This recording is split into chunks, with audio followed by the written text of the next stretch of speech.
Information,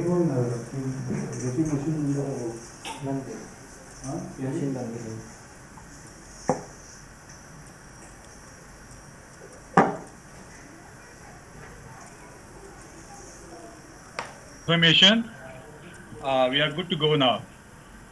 So let me first begin by welcoming you and wishing you a good morning today.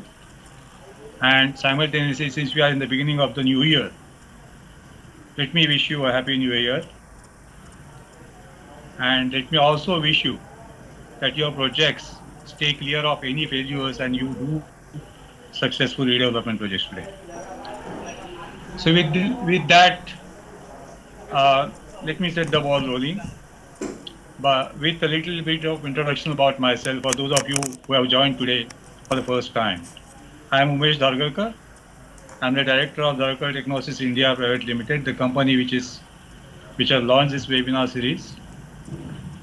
And I am here to, first of all, take you through this interesting topic of avoiding pitfalls and failures in redevelopment. You might see that there's a slight change in the title of the webinar, but in essence, it's the same thing. We are going to talk about failures of redevelopment projects today. This is the fourth webinar, public webinar, which we are conducting. We started in the month of October. Then we had a webinar in which I talked about doing redevelopment projects even in the middle of COVID situation.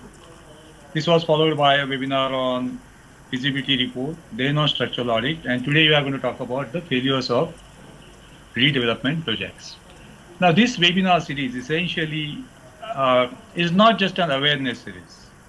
This is a series in which we present webinars to you, which are quite well studied and well researched, with information which is compiled and nicely put in a proper format, so that you are not only being aware of the situation, but you learn something about the essentials of redevelopment and start using them in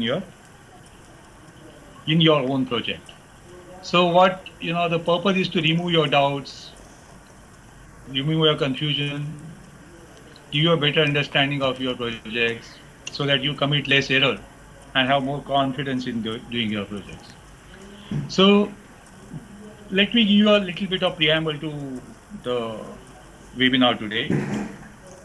But sometimes we come across a news item in newspapers wherein we learn about a particular project, where a redevelopment project, where the developer, number one, perhaps he suddenly stops giving rent to the members of the housing society, or even in worst case, matters ends up in a court, and then in the news item we read about all the wrong things that the developer did to the society members.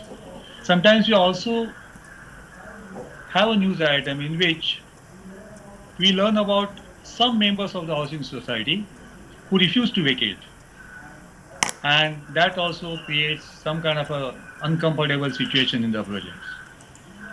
These are practically the two types of or three types of situations of failure which we come across in newspaper items. But if you look at this very carefully, you will find that these are the situations wherein those members who refuse to vacate and they held the project to the ransom from the society, cooperative society members.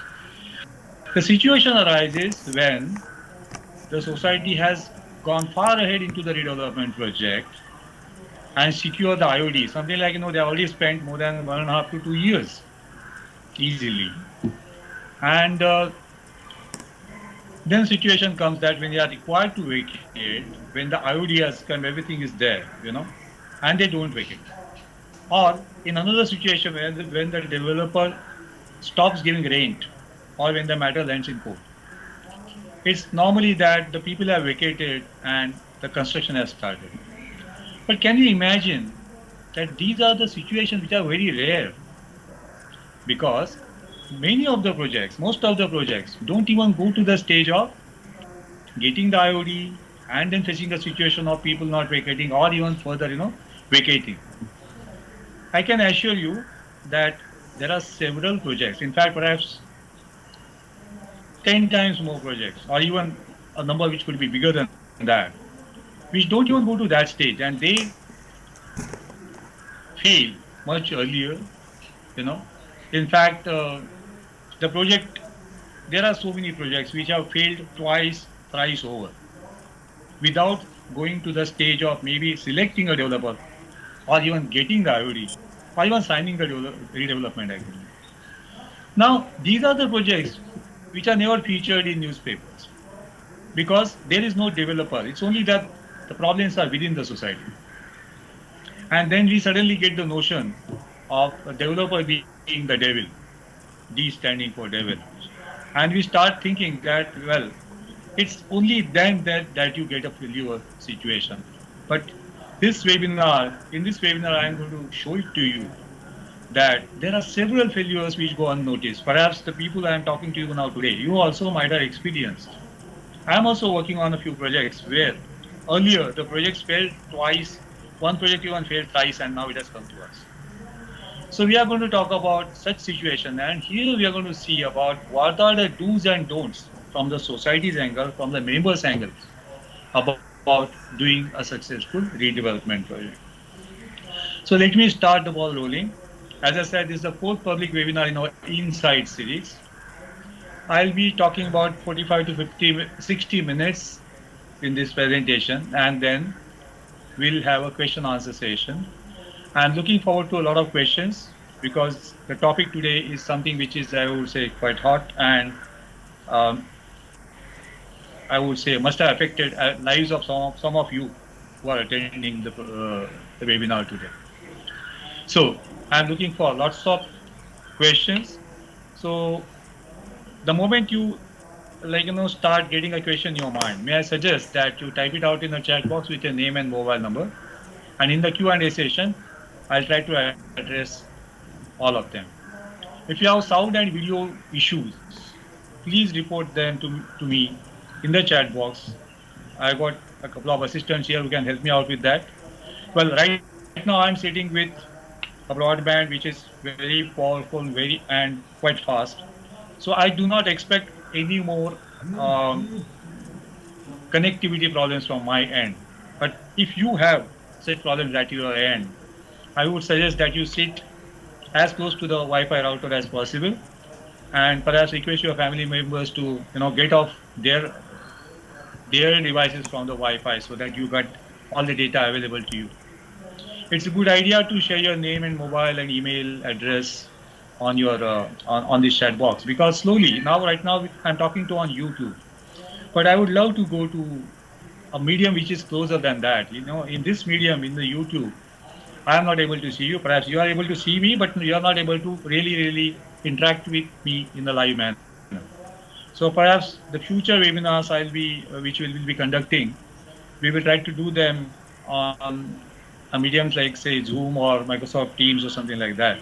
So if we have, but then there will be a limit to that. So that's why if I get your contact details, maybe we can set future webinars in that environment.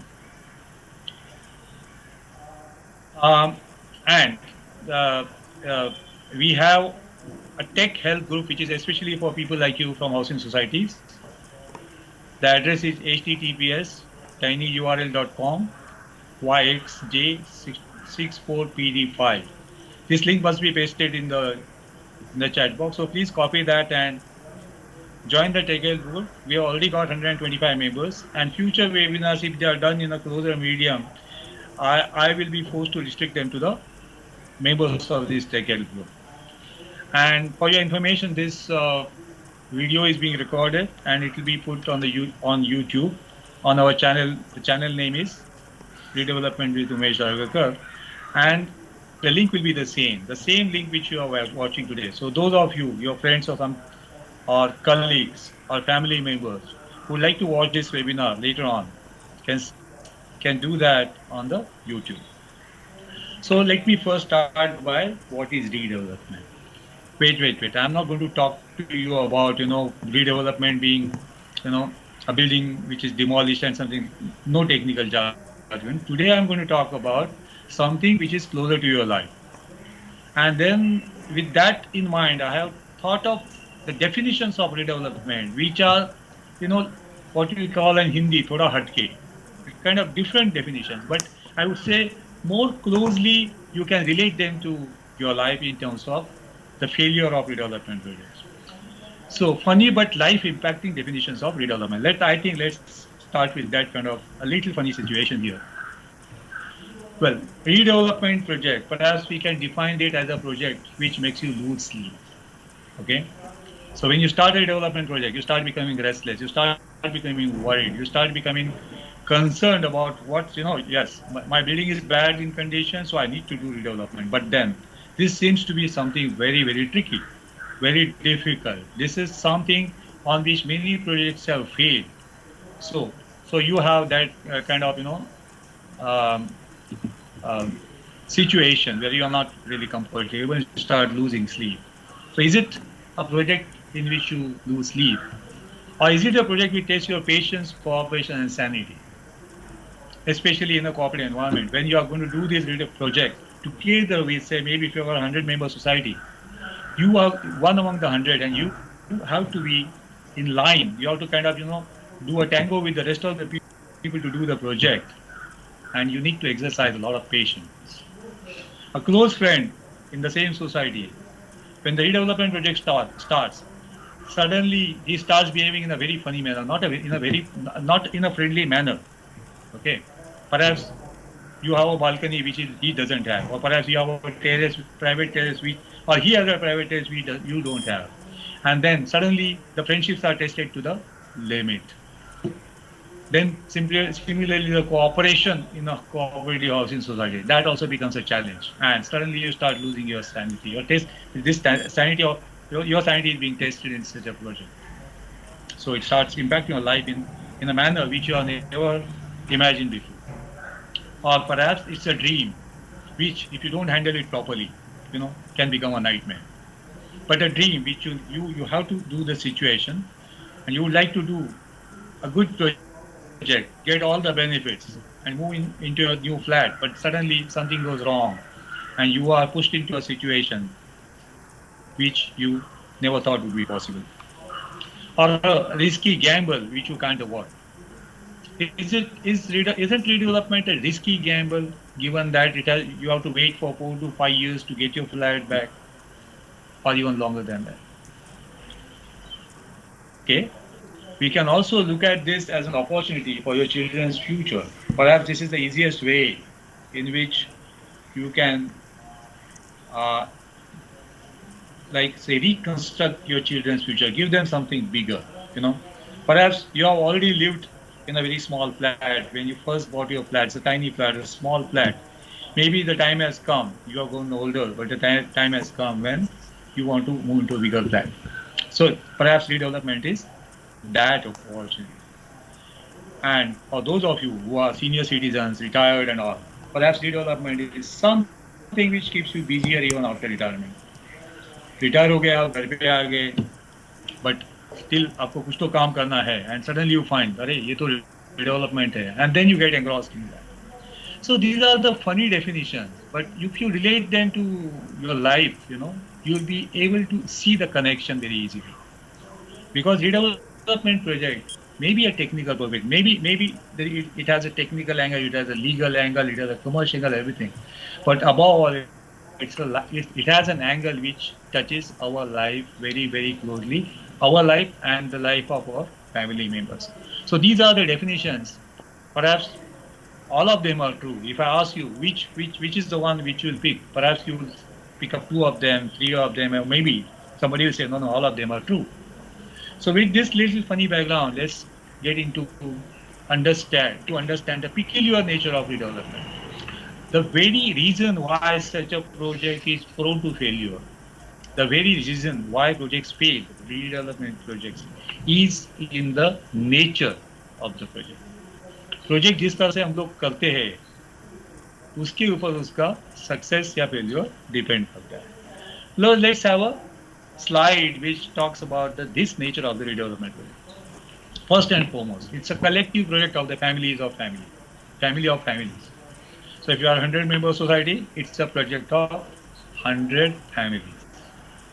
And this is something, you are not doing this project in isolation. You are doing it with somebody else. You are doing it with your neighbor. You are doing it with your neighbor's neighbor.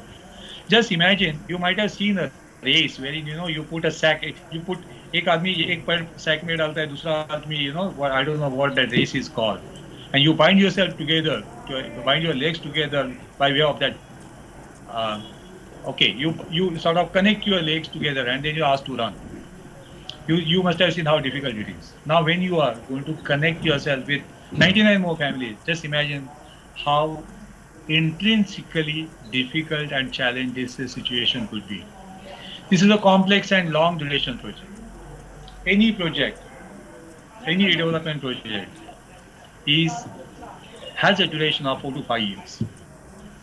Don't just even those small projects which would take about 2 years for construction, 2 years for constructions, go to the stage of constructions after another 2 years of a lot of preparatory work.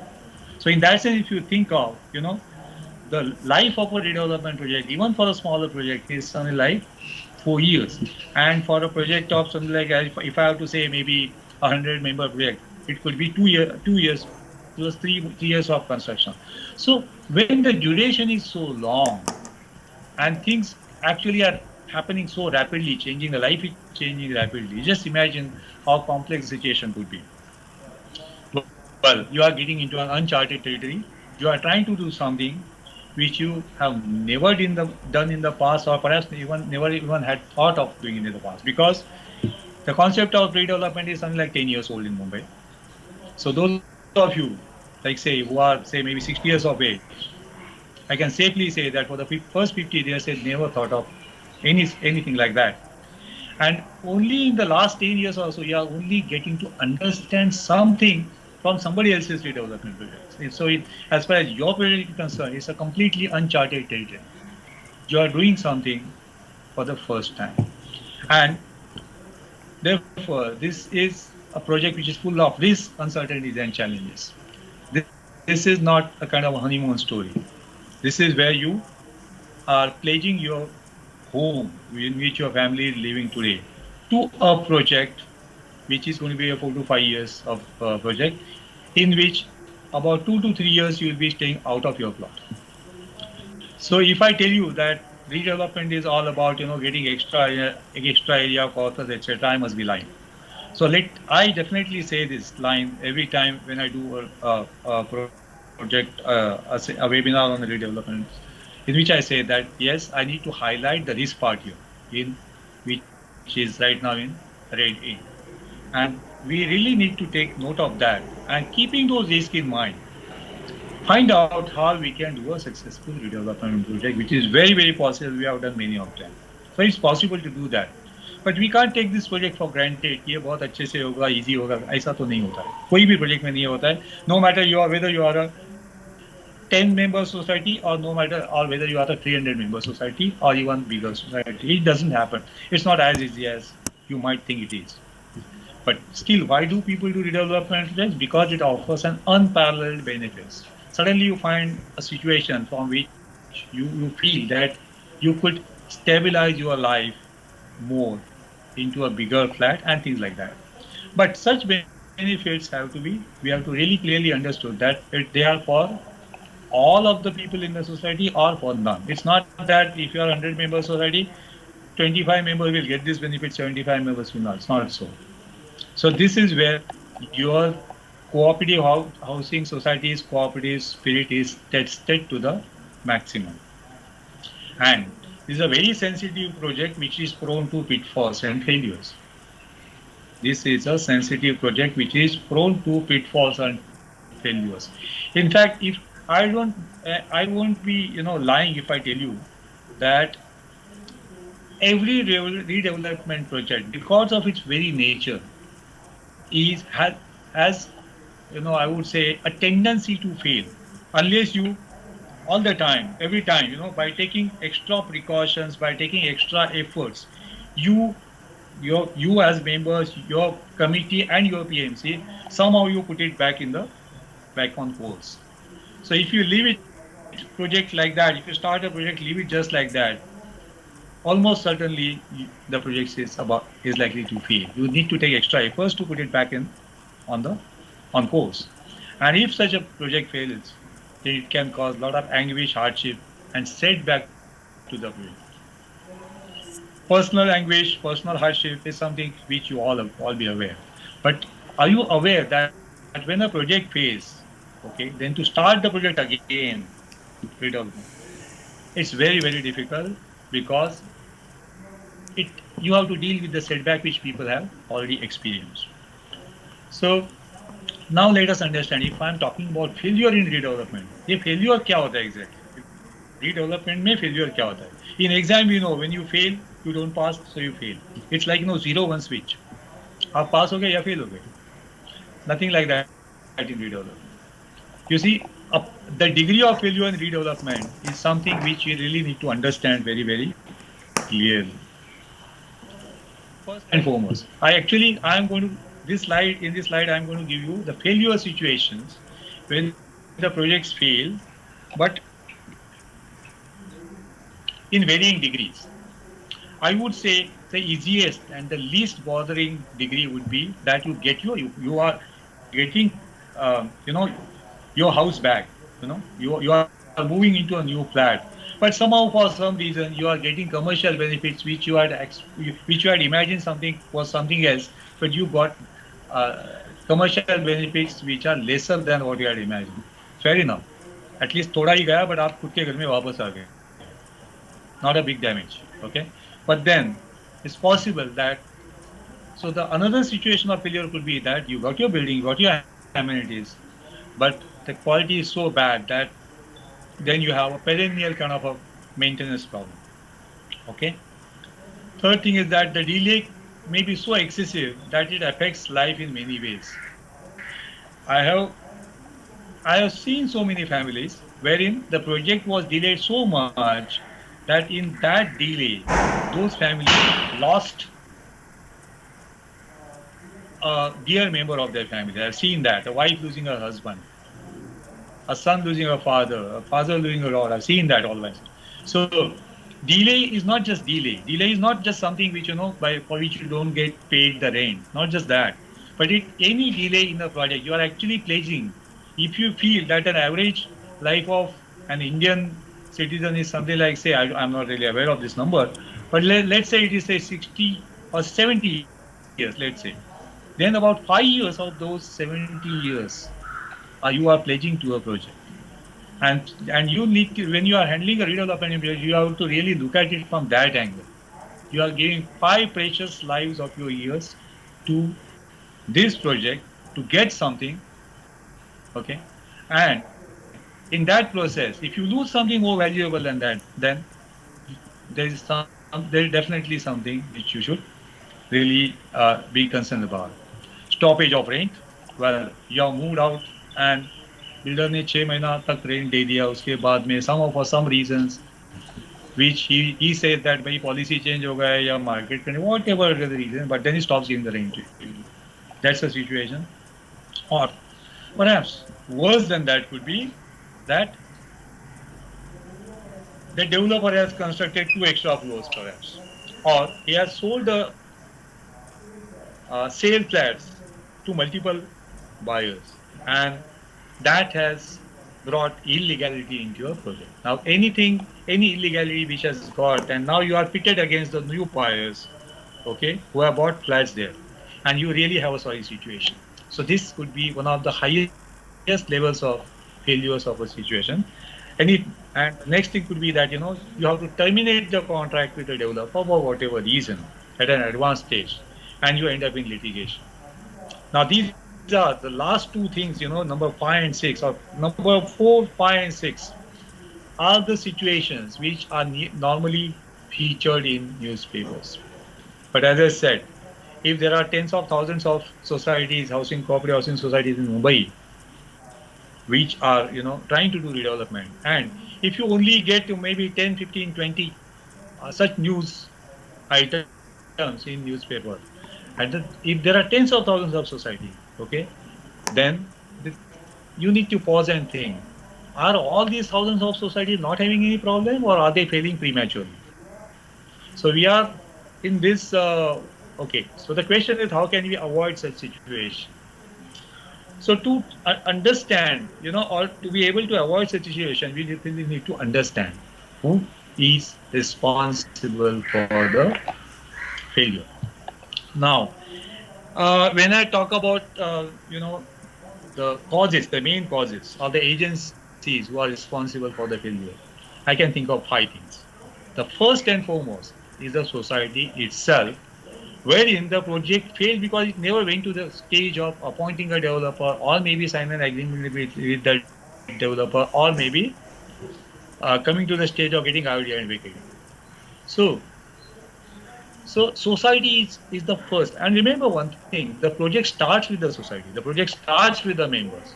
So they are the first. They are the people who are first there, and it's in their hands how to structure their project, which PMC to get on board, which lawyer to get on board, which developer to get on board, how to bind them contractually, how to do a project, how to take care of their members' interests. So it's actually something.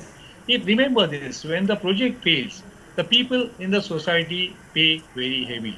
So naturally, they are the people who are supposed to be more cautious. And in what way can the project fail at the society? Well, about this part, we are going to talk in detail a little later after a few slides. But just trying to identify the responsibility of the society in this slide, I would say the number one issue could be that the issues with the plot. I have seen cooperative societies trying to do the project without even checking the title. Well, without checking the title. There are societies who are actually, I know one very large society, maybe something like 20,000 square meter of land at Chungavatti, wherein they tried 3 years back to do a project, and they got even a developer on board, and then later on they realized, luckily the developer, I would say, kind of resigned. Luckily, it's luckily for the society, because otherwise, the developer, if he had realized that the society did not have a clear title, then there would have been really a big mess for the society. So that society has a leasehold land, but people always started calling it conveyance. कोई भी एक document होता है, एक green paper सामने होता है, पीछे होता है, then there are so many, लंबा document होता है, उसमें कुछ लिखा होता है, कहीं कुछ paper होता है, stamp होता है, round stamp. People start thinking of that as a conveyance. There are conveyance deeds, no doubt, but then whether that conveyance, you may have a conveyance, but whether that conveyance entitles you to do redevelopment, or are you having a leasehold land, then what are your rights, what are the rights of the lessor? These are the things which need to be actually seen first, whether you qualify to do a redevelopment project. Same thing, similar thing about property documentation. Property documentation, checking the property, checking the ownership, checking the, I would say, internal consistency in the property documents. I know about one project in Andheri West, wherein a particular land actually did not belong to that society, okay, did not belong to that society, but their PMC overlooked that part and floated a tender, then got a developer on board, and the developer's lawyer, when he did all the due diligence at that stage, he realized that this is not this land, a part of that land, small land. But today a small land also would mean that so much of an FSI. So then they are into big time trouble now with so this is the something. So society can get into trouble and the project can fail if these things are not, this due diligence is not done in this manner right in the beginning. Or there could be, a managing committee which is not maintaining transparency or very slow in making a decision. So there could be a delay at the managing committee level, or there could be a delay at the levels of the members or the something called redevelopment committee, which many times actually is supposed to be formed to help the managing committee, but the managing committee sings a different song and the redevelopment committee sings a different song. Okay, and mostly the kind of role the redevelopment committee assumes is that of a Sherlock Holmes. So kind of a spy who spies on the managing committee. This is the way a project doesn't have. So a managing committee who's not willing to, I have seen both things. I have seen projects where the managing committee is efficient, but the redevelopment committee is not. I also seen projects where the redevelopment committee is efficient, but the managing committee is very, very slow. Things are possible. But what is required is if there such two committees exist, they really need to work in unison. Doesn't happen. The individual perceptions, lack of trust, and fear of a redevelopment project, that is genuine fear, is something which can also be um, this could also be a reason. And two extreme kinds of approaches in doing a redevelopment project. A casual approach wherein you feel that you are like, you feel ki everything is, you are in heaven, everything is going to be fall in place, and you are one day you are going to get a much bigger flat, and you start sort of imagining that this project is going to happen in this time until your dreams are shattered. The other option is something which is excessively rigid approach. There are so much, that they would not live, they would not have any flexibility in doing a redevelopment project. Without flexibility, a redevelopment project cannot happen. So, in a way, especially, let me it's going to come a little later, but still, in this context, let me tell you, redevelopment projects, I look at them in four parts of the time zone. Number one is, the first part is up to the feasibility report. Second is up to the selection of a developer. And third is up to the time when you get an idea and move back. And fourth is construction. So if you look at this very carefully, society's role is there in first all three zones of the time. So the construction is only one of the four zones, and that is the zone normally people, newspaper articles and the news which come in the newspapers. Mostly, society is there in all the first three phases, the formative phases of the project, and that is the reason why society needs to be very, very careful and be proactive in doing a redevelopment project. The second agency which is responsible is obviously the developer. Obviously, when I say obviously, it is because people love to blame the developers. People love to, in fact, I don't understand one very simple thing. If you don't like the developer, obviously you should not invite him to do a project. But when you want him to come and do your project, why not form a team? But anyway, there are developers who deserve this kind of treatment, wherein they are being looked at devils. Of course, this devil may not have two horns and things like that. But then, all the same, people think of a developer as someone who is not a well-meaning person. So, yes, in that sense, if a developer becomes a reason for failure, it could be because of its unprofessional, speculative, and casual approach. I have seen such developers, especially the old timers, who had done so many projects in the past, when there was no RERA, when there was no GST, when there was no demonetization, there were no kind of binding things, and the sale used to happen. कुछ भी project चालू करो, पहले ही दिन sale हो जाता है. They have been into that, and they still find it very difficult to come to terms with the new kind of benchmarks, such as RERA and all. Okay, so in that sense, there are still people, there are some developers, maybe not, for the new projects, but those of you who are doing projects in the last, say, 1 or 2 years or 3 years, you have already got the developer on board. It's possible that your developer is unprofessional, who feels अब कुछ हो जाएगा, हम लेके आएंगे, approval लेके आएंगे, cell करेंगे, बहुत कुछ करेंगे, आप चिंता मत करो. So that is a kind of or speculative approach. A developer will give you an offer which today doesn't seem anywhere close to a sensible figure on a paper, but then he is speculating, अरे नहीं कुछ नहीं, rate पड़ेगा, वो सब हमारा होने वाला है. And when that doesn't happen, then your project fails at the hand of the developer. A casual approach, same thing. Okay, or complete focus on profitability and short-term vision. Developer must make profit. If I am of the firm opinion, because when you are calling him to do your project, obviously there has to be some money which has to make a decent amount of money, a decent profit. But then, if there is a developer who says, I want the profit and I will not invest now, I will not buy all the TDR right in the front, right in the beginning. Okay, I will do this slowly, slowly, slowly like that. As and when the money, I'll first sell a few flats. That's not going to work in today's situation. A developer who has a short-term vision, okay, uh, is someone, okay, who hasn't imagined the complexities of a development project. Lack of experience.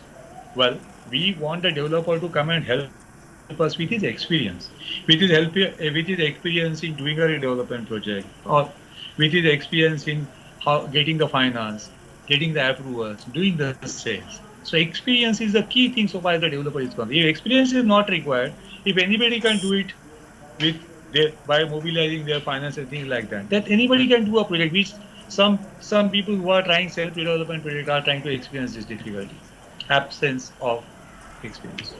Okay, I have seen a phase wherein people who made money in diamond, people who made money in diamond trading, lots of money, they thought that they could make more money by doing development or redevelopment without any expense. They had tons of money. So can money only be can a developer do a project with if he has tons of money but with no experience? The answer is obviously no. This is a very tricky kind of a business. And finally, unable to raise finance. Okay, you may have experience but you have no money.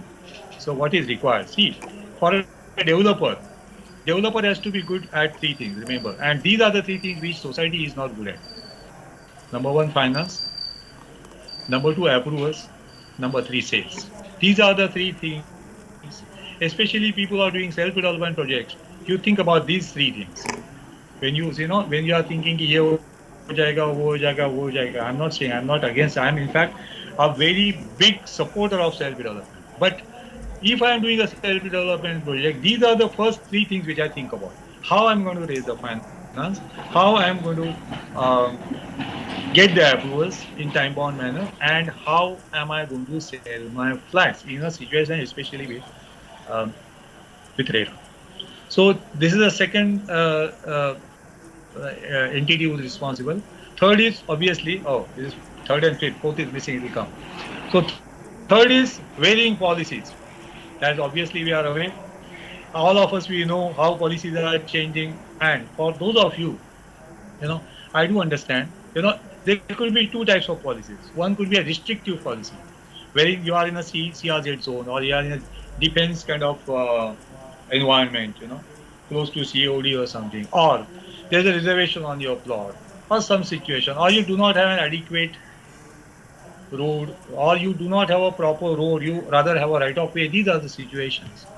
So policies, when they change, okay, they change the fabric of all the redevelopment projects. So all the changing in policies, especially DCR and development plans and construction permits, it's not only that the policy changes, it takes long time to change the policies. For the change policy to come, get confirmed, be applicable, and then finally to be very clear in such a way that people are able to do a redevelopment projects. So changing policies is also a problem. Then varying market condition.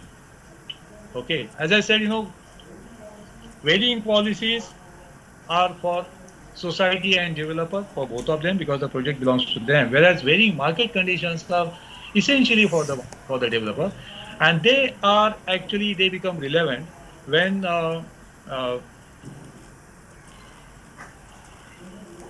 project goes for, after the ID, it goes for construction and sale. So the tricky points here are demand. Is the demand enough?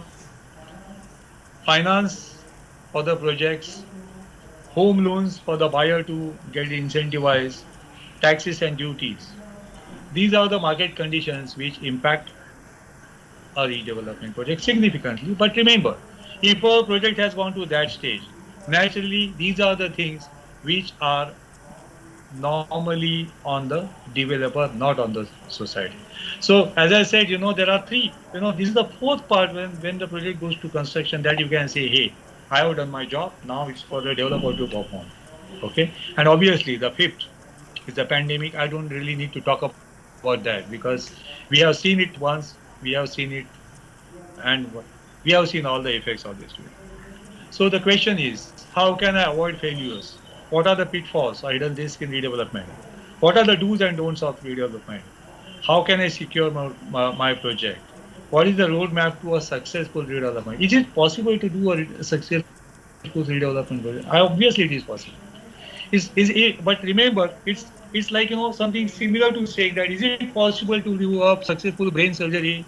Yes, it is possible. Is it possible to do a successful spinal surgery? Yes, it is possible.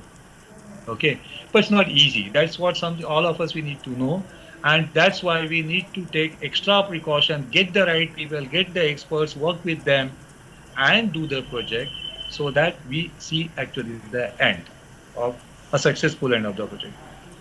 And in this, what we need to learn here, one reason why I am doing this webinar, and if you people are worrying, perhaps on do's and don'ts of redevelopment, you know, I got four webinars in my mind. I'll talk about them a little later, wherein I can share with you what are the do's and don'ts, what you can learn from somebody else's failure, and how you can reorient yourself and not make the same mistakes. By the way, I have also seen societies which have failed multiple times, maybe two times or three times. Well, when the first time they failed, they made some mistakes, which they did not repeat in the second time, but they made new mistakes. Okay, so the lesson was not learned. They find, okay, you pinpoint that these are the things which I will not do. Fine, but then there are the idea is about being cautious, careful, and remember that this is a project which is extraordinary.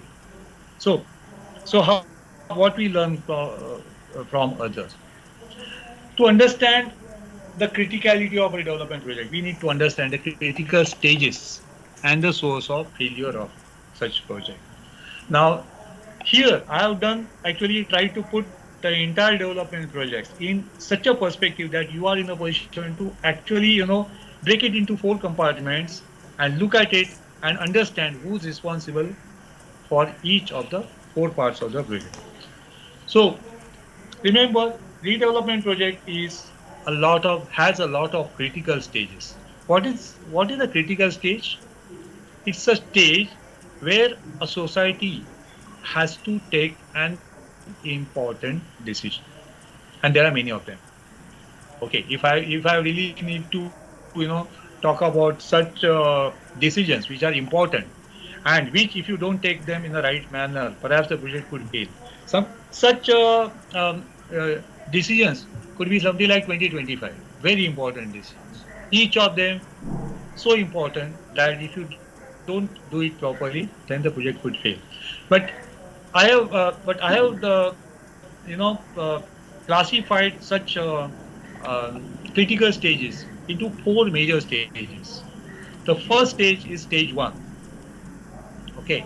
Now in this slide, what you see here is on top you see the stage one and up to feasibility study. So from the time when you start, okay, down below if you see resolution for redevelopment, that's where you start. Then you select a PMC in a month or so, and that PMC gives you a feasibility report in another 2 months by doing all the due diligence.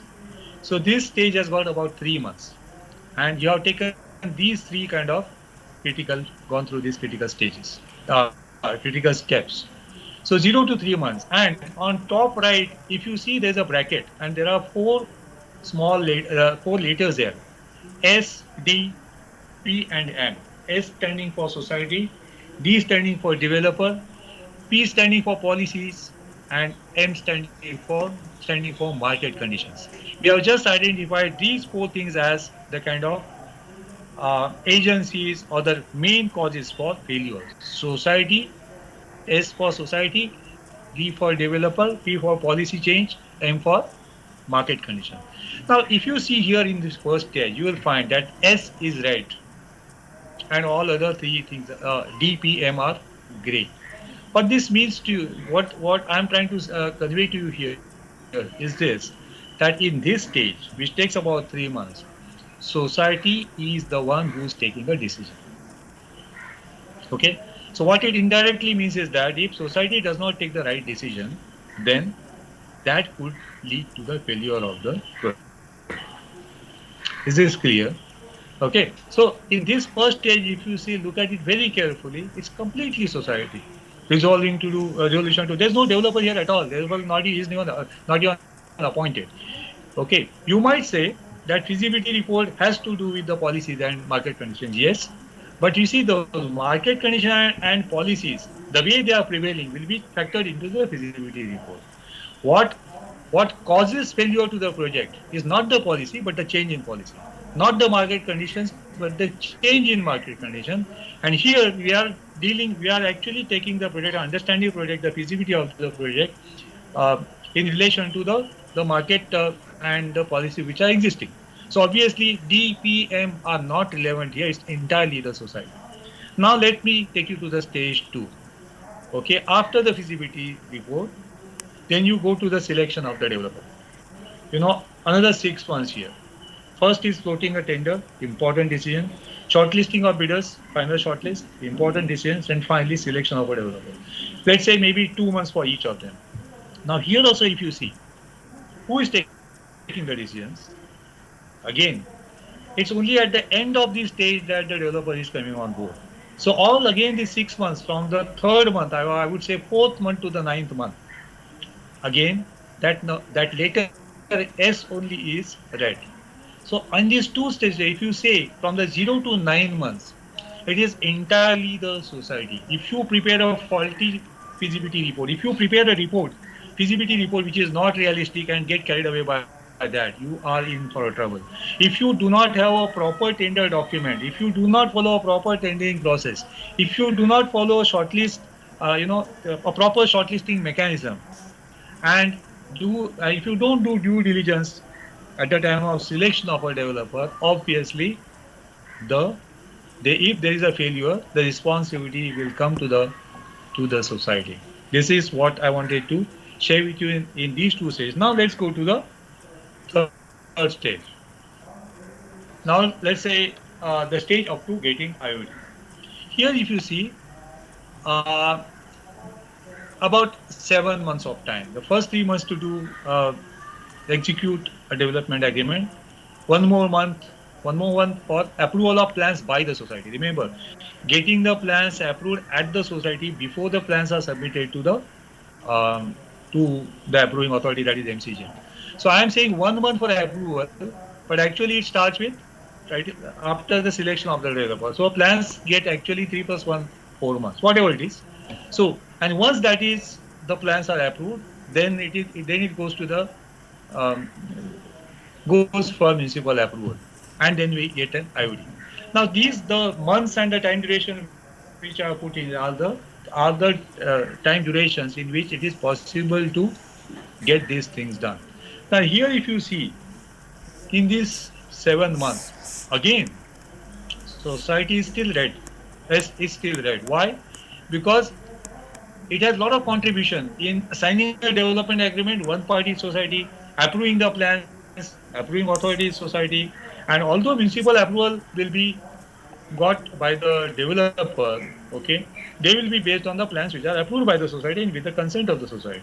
So society is very much there. Now this you can see, this is the third stage in which S is still red. Of course, there's a D also which is red here, because getting municipal approval is entirely, if I say that once the plans are approved and development agreement has been signed, is entirely the responsibility of the developer, and that is why D also is, or the developer is also responsible here. Now policy is also becoming red here. Why? Because from the time when you started the process to the time you come to this stage, if you have done it very fast, then perhaps the policies have not changed. But if you have done it slowly, if you have taken a lot of decisions, which a lot of societies do, okay, then in that case, if the policies have changed, then the change in policy can also significantly enter at this situation. And that is why that P is also red in color. And here, so this is what I wanted to stress here. In stage 1, stage 2 and stage 3, S is red. D is red only in stage 3 as of now. And P is red only for stage 3 now. Now let's go to the stage 4, that is basically the vacating process and the construction process. This is a stage which, if the project fails in this stage, then it gets featured in the newspaper. But in the first three stages, if the project fails, it never gets noticed by the newspaper. It's never reported in the newspapers. But in stage 4, up to repossession, you see, if I think about a project, the construction period of a small project, the construction period will be 24 months. Okay, then demolition and first CC could be 2 months. So that is why if you see down below, the period is 26 to 38 months for demolition and construction, which consists of, for a small project, 24 months, and for a slightly larger project, moderate project, say maybe 3 years, so 36 months, plus 2 months for demolition and getting CC. So that is why 26 to 38 months. Add to that the 2 months for signing individual agreements and vacating the premises, and again 2 months for repossession and closure. So this is a period which is, so 30 months to 42 months. So this itself is 2.5 to 3.5 years here. And there, if you see, this is month number 17 to month number 46 or month number 58, which is for a smaller building or a larger building. So 46 to 58 months is the total duration of the project, which is what I was telling you about, 4 to 5 years. And if you see here, this is the first time AC is going. Why? Because you are vacated and you have handed over the land, the plans are approved, and it's only for the developer to keep paying you rent and do the project.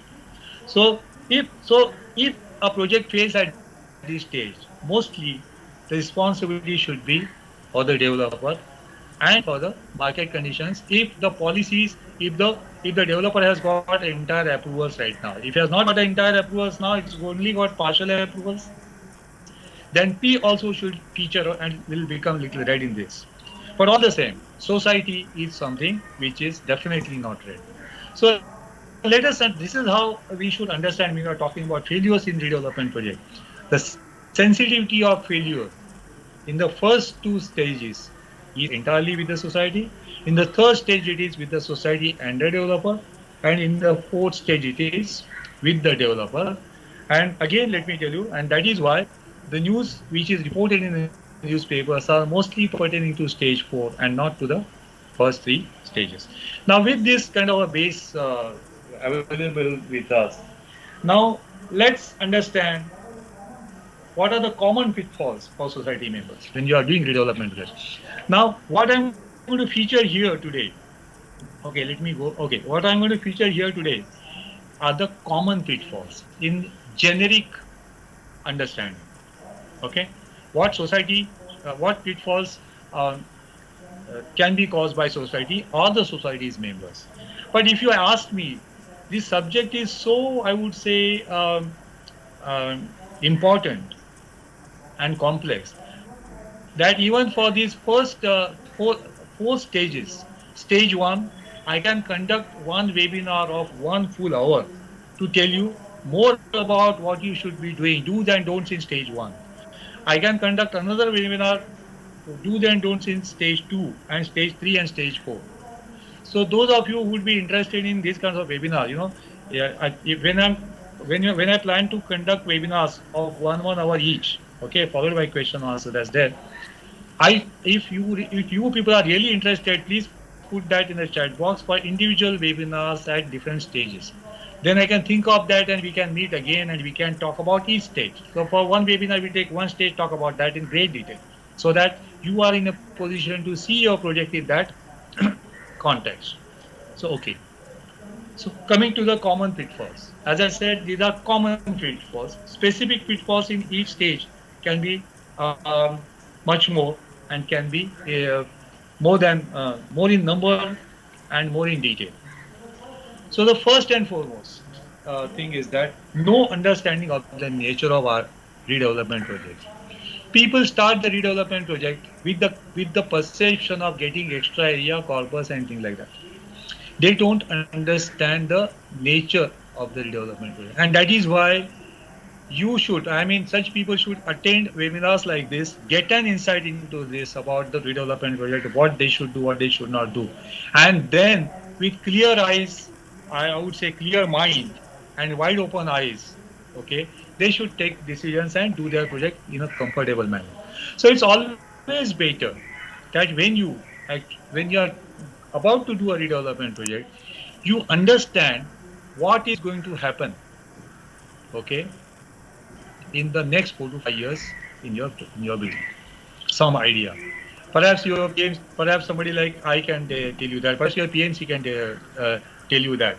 So I would suggest that those of you who are doing redevelopment projects and who have already got their PMC on board, you request your PMC to give you a complete idea of the redevelopment project and not in a piecemeal manner. People fail to look at the holistic or uh, take the holistic view of the situation. What they do is that they don't have a complete roadmap which you should have today. You should have a fairly good idea and a time chart and milestones about how you would be doing in your project in future. Obviously, I understand being a cooperative society or something, you will perhaps not be able to meet all those milestones, okay, reach all those milestones from time to time. You might delay the project by a month or 2 or 3, but you'll not delay it by 6 months, you'll not delay it by 1 year, you'll not delay it by 2 or 3 or 4 years the way it's happening today. Okay, so it's always a good idea to get the broad picture of your redevelopment project. First of all, not a general redevelopment project, your redevelopment project, how it's going to shape up in the near future. You see, I get a lot of inquiries from people who ask me, आप हमारा feasibility report करेंगे क्या? आपका fee क्या होगा? Then I ask them, will you be doing feasibility report in isolation? For what purpose? You are going to do a complete project. So feasibility report is a part, the initial part of a much bigger project. And the answer is, उनका answer क्या होता है? हमको देखना है हमको कितना extra मिलता है. भाई देखो ना, बट वो डोंट मेक दैट, और फिर हम लोग डिसाइड करेंगे कितना मिलता है उसके ऊपर प्रोटेक्ट करने का कि नहीं. So these are the kind of, you see, this is what I see very commonly. I find it very common in people that they look at project in isolation. And the biggest thing is in demand today is the feasibility report. हमको कितना मिलेगा? Okay, let me go to the third point. Not adhering to time frame. You see, you should, once you have got a roadmap, you might find this is very, very simple, elementary, common sense. Yes, it is. But you look at your project very carefully and you will find that these are the commonsensical things which you are not doing in your project. Very, very common sense thing. You should get an idea of the project, you have a roadmap, have a time frame. Nothing great about that. No engineering, no management, nothing. A basic common sense. But then that's exactly why people say that common sense is not very common, you know. So adhering to a time frame, try as much as possible to control time. I always say the crux of redevelopment is in its time. You control time and you control the project. You control time and you get the best benefits. You control time and you and the developer both will be happy. Okay, so that's what is required. Then another point I have seen is something, lot of misunderstanding about the guidelines for redevelopment, which is called 79A. Well, some people try to use that as a weapon against the managing committee member. ऐसा इधर लिखा है, वो ऐसा करता नहीं है, क्यों नहीं करता, ऐसा करना चाहिए, हमको ये मिलना चाहिए. There's something like that. I want to tell you here is that 79A is a very preliminary document and a preliminary set of guidelines. Using 79A, you cannot do a redevelopment project. It is much more complex. 79A is something like, you know, आपको अगर fever आया तो आप Crocin ले लो, no problem. कुछ तो फर्क पड़ेगा, or something, or maybe something little more than that. Okay, fine. Or say maybe कुछ problem है, you go to your family physician. But when you have big time medical problem, you go to experts and you be very careful. So 79A, yes, very important document. But if you look at 79A, why was it born? Why did government make that? If you should actually see the preamble of 79A, which will tell you that 79A came into existence because the government found that lot of redevelopment projects were failing. Read it very carefully there, right in the beginning of 79. So they have given some suggestions about, how to maintain transparency, how to get a PMC on board, and how to do a time control project. Very simple things. Again, 79A has given you some kind of guidelines. Okay. If you ask me, is it binding? The question is, there is something good, some kind of good standards. Why should you ask whether it's binding or not? If it is good, you should follow that. But then, if you don't follow it, there's something like that, then our project is illegal. That's not so. If you look at 79A carefully, there are lots of things which, uh, for which 79 needs to be improved. It has a lot of limitations. Now, those limitations are there because the project itself is complex, not because there's a problem with 79A. If you look at 79A as the entire Bible for redevelopment project, you will be mistaken. It's not so. I'll give you one example here. 79A, if you count the number of general body meetings in that, mentioned in that, it's only something like 3. And if you ask me to get the kind of transparency which 79 is talking about, okay, the general body meetings that you would need at every point of time would be something not less than 8 to 10 before you wake it. So what does it mean? Does it mean 79 is wrong? No, they have given you the basic first step. You take that step. It's a very important step. It puts you how your members how you should communicate with your members, how you should send them minutes of meeting, and how you should do a project with the larger interest in mind by people of a lot of people in your mind. So that's what it says. So you have to understand its purpose, its essence, and limitations as well, and not bind yourself to that by word, in which you tell your secretary, नहीं बाबा तुम गलत कर रहे हो क्योंकि यहाँ पर ऐसा लिखा है. Okay. As I said, I think this is the point which I talked to some detail a little before this time. 2 types of committees. In fact, managing committee is the executive committee. You do not need any redevelopment committee. But still, if you have a redevelopment committee, let it come and support the managing committee. If you have 2 committees fighting with each other, having kind of ego clashes and things like that, then your project doesn't happen. And then the kind of delay. Remember, when there's a delay from the developer, we talk about that delay. अरे इसने इतना delay किया, इतना delay किया. But when the delay is caused by ourselves, should we not hold ourselves accountable for that? I have seen some societies where the tendering process lasted for almost 5 years without selecting a developer. Okay, 4 years, 5 years. Why? But there's a managing committee, there's a redevelopment committee. Okay, fine. Lack of transparency and trust. Well, 79 talks about maintaining transparency, and you should definitely do that. In fact, I am of the opinion that we should all do an inclusive project. सबको लेके चलना है, सबको लेके project करना है. But remember one thing, 79A also allows you to do a project not with सबको. थोड़े लोगों को भी लेके अपन कर सकते हैं. But that should not be your motive. You should try to get all people on board. But if there are some people who have their own kind of perceptions and interests, obviously that is where 79A helps you to, stay clear of them. I have also found that excessive transparency is also bad. I have seen some managing committee people sending every single document to the members. Now what happens is that those members get confused. And when I ask the managing committee, कि भाई ये सब आप उनको क्यों भेज रहे हैं? And the answer, if you see, that answer is very very funny. What they say, देखो भाई हमको responsibility नहीं लेना है. हमको जो आया हमने भेज दिया. Tomorrow, this member should not ask you took a decision. By the way, see, I'm not able to understand the situation. Managing committee is supposed to take a few decisions. If every decision is going to go to the general body, and see, managing committee is acting between the PMC and the members, as well as the PMC and the developer, or the developer and the member. They are always in between. So if that is the case, are they not the people who understand the project more than the general people, their members? If that is so, then they should definitely learn that and then put it across to their members in a decisive manner to get the verdict. So just sending them all the papers and not taking responsibility, that's not the way a managing committee should work. And non-cohesive members, well, they can, perhaps the managing committee is good, but the members are not. There could be non-cohesive members. And what could be the reasons for being non-cohesive? Most of all, it is fear.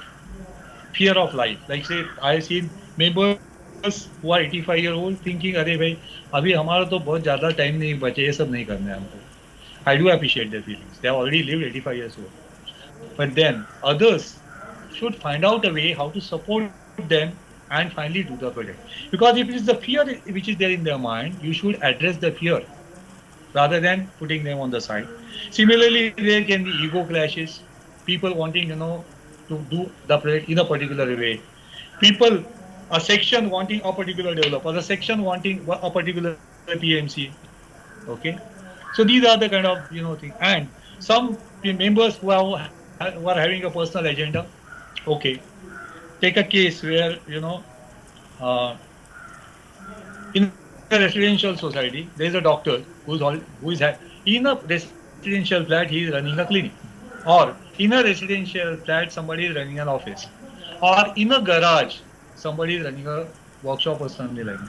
Now these people, they feel threatened because they have their personal interest for using the existing premises in a particular manner. What do we do about them? Okay, so this also needs to be addressed, and in what way it can be addressed? This is something which is beyond the scope of today's workshop. I'll not be able to do it, but yes, in our projects, we have handled projects where there were private terraces, then hospitals, nursing home, or hospitals, I would say nursing homes running from a residential flat, clinics running from residential, offices running from residential flats, private terraces, then what else? Garages closed, we have handled them. But where I'm going to talk about a generic situation. If we do individual webinars, then in the first stage, perhaps we can touch upon these things in greater detail. Well, and the reasons of defects and discrepancies in title and property document. This is something which needs to be addressed. Okay. And the eternal wait for better policies and market conditions. अभी हमको नहीं करना है redevelopment, अभी वो अच्छा policy आएगा तभी करना है. मार्केट कंडीशन थोड़ा सुधरने दो. Now you ask these questions: when is the new policy going to come? When are the market conditions going to improve? What exactly do you want from this? And then I have to tell them that if you take the history, because we are doing this project, redevelopment project since last 12 years, and believe me, I have personally learned a lot of things from this project. So when I tell them that I've been watching this project since the last 12 years, and at no point of time I have seen the benefits of the members increasing by waiting for the right time. I have not seen that. Okay, perhaps it's possible that if you delay this decision, perhaps your situation could be worse. Now let's take the case of you must be aware of the new revisions, the concessions which have come today, right? In this month, there have been certain concessions in premiums which have been announced by the government. Okay, so everyone may be feeling happy about this, but there's a practical problem here. There's a practical catch. These concessions are offered to you up to December 2021. That also you may be knowing. Okay, but then see whether it is applicable to you. What it means is that your plan has to go for approval and get it, and it has to come approved by 2021. So who is able to do that? So what it means is that you really need to run now. For those of you who have selected a developer, okay, for them this is a possibility, I understand.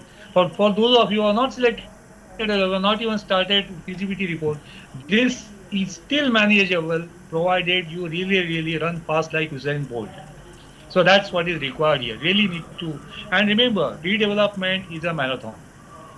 It's all about running.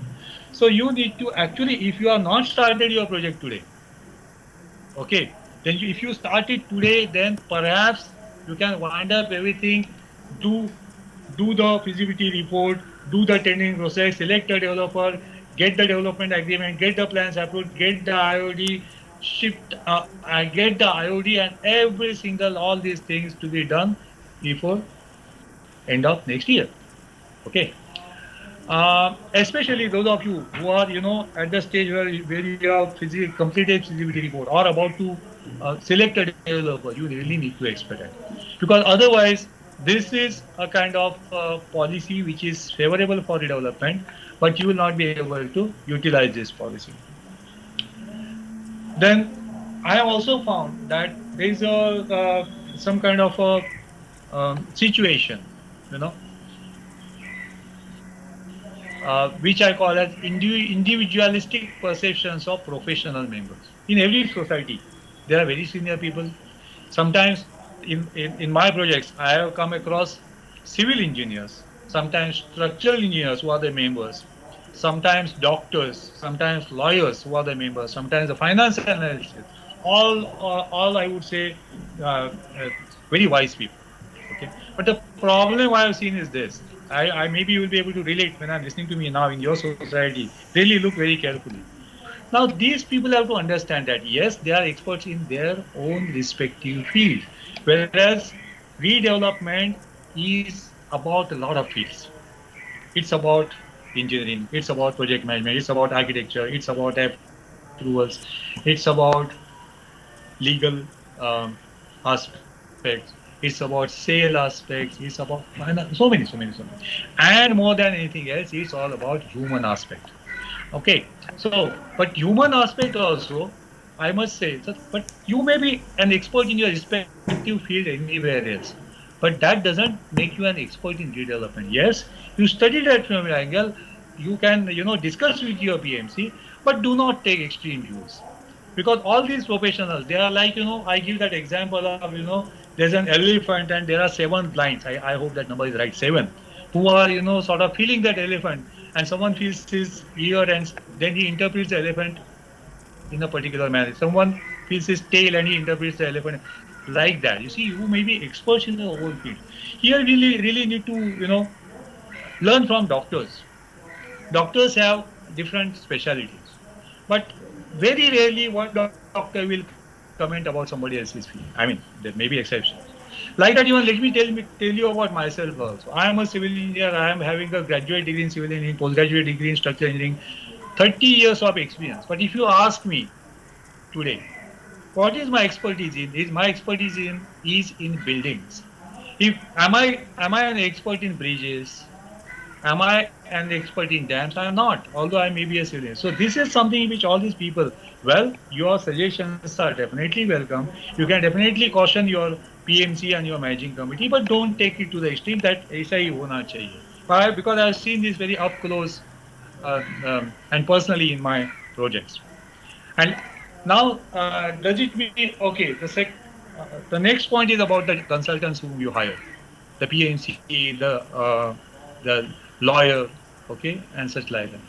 You see, as I said, this is a complex project which goes on for 4 to 5 years, and unless you have seen the completion, unless you have come back to into your project, you haven't got your flat. Remember, all those extra area, corpus, everything, they will start making sense only. Excuse me, let me have a glass of water. You get all those benefits only when you come back.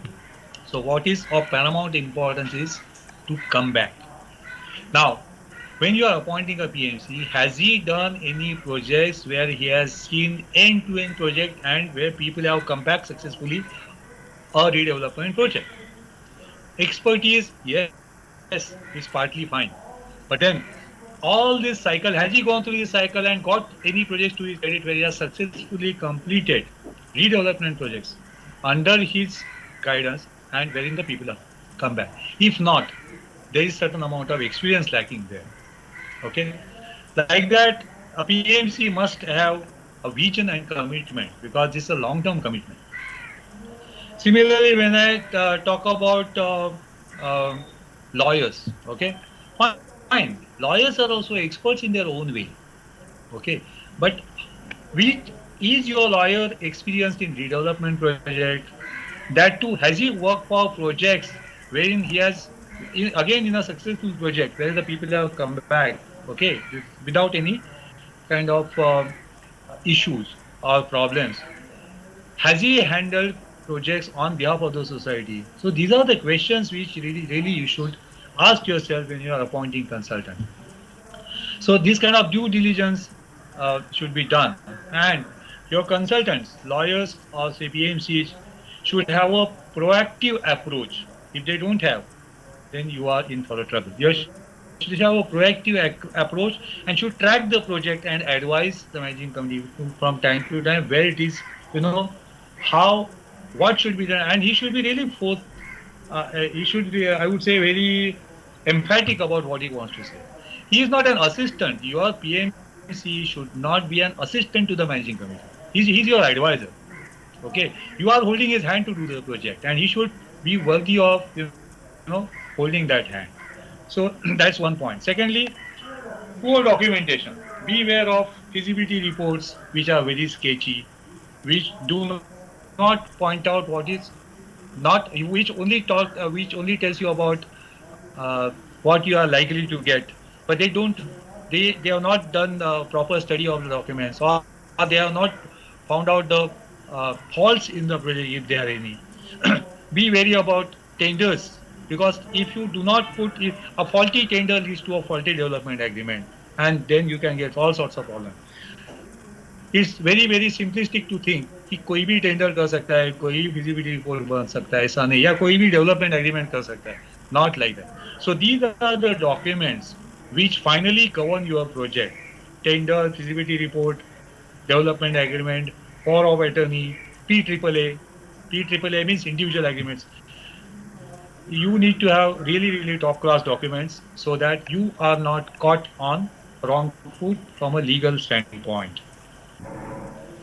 And as I said a little while ago, the other broad causes are excessively protective committee, commercial approach, kitna milega to hi karenge, or greed, and demonizing the developer. Here, really, it's very easy to, developer ko गाली देना बहुत easy है. Okay, I also seen that many times. It's like, उसको scapegoat बना दे रहे. ठीक है, I know developers, there are many ruthless developers, there are bad developers, सब ठीक है. But not all developers are like that. There are developers who have completed the project. If you select the wrong developer and then demonize him, then that's not correct. Developer, you have invited him, you have sent out a tender, you have called him. So you should do your proper due diligence, get the right developer on board, and then form a team with him, not fight with him. It should be like this, that you and developer are on one side, and on the other side, what is there on the other side? There are market situations, there are challenges, there are everything, and both of you are staying together, you are handling. That is the kind of situation with which a redevelopment project should be done. Well, as I said, redevelopment project is a dynamic project. You never know the kind of uncertainties you will be required to face, and you really have to do it in a very dynamic manner. Now, you should really keep that in mind and should not try to do a project in a static or rigid approach. ऐसा होगा तो ही हम करेंगे, नहीं तो नहीं करेंगे. If there is a situation in the market, if there is a policy change, okay, which is going in a negative manner, you should be willing to at least sit with the developer, understand, and see whether you can find out a solution together with him. And lastly, perhaps this is the last one, yeah, taking this very complex project for granted. I would say that, I have really come across so many people, really surprises me most, that ये सब जानने के बाद भी people take very simplistic approach about such a complex project that they virtually take it for granted. सब हो जाएगा, सब होने वाला है, अपने आप होने वाला है. That it's not true. So you should be aware of such pitfalls. Again, let me tell you, I've given you these pitfalls in a, I would say, generic manner. Individual pitfalls for every stage. If you are willing, we could do separate seminars. Please, I need your feedback in the live chat. So, okay, yeah, you should be aware of such pitfalls for each critical stage. Now, what should I do? Again, very common sense thing: stay together, have a focus, must have a roadmap.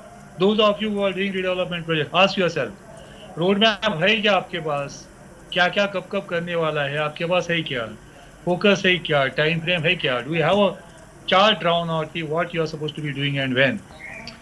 Appoint experienced committed consultants and developers, because you are going to you are getting them in your team, and unless your team is strong, your project is not going to happen properly. Do due diligence at all the crucial stages. Team up with your developer and respond wisely to uncertainties, and above all, use a lot of common sense. Thank you. So I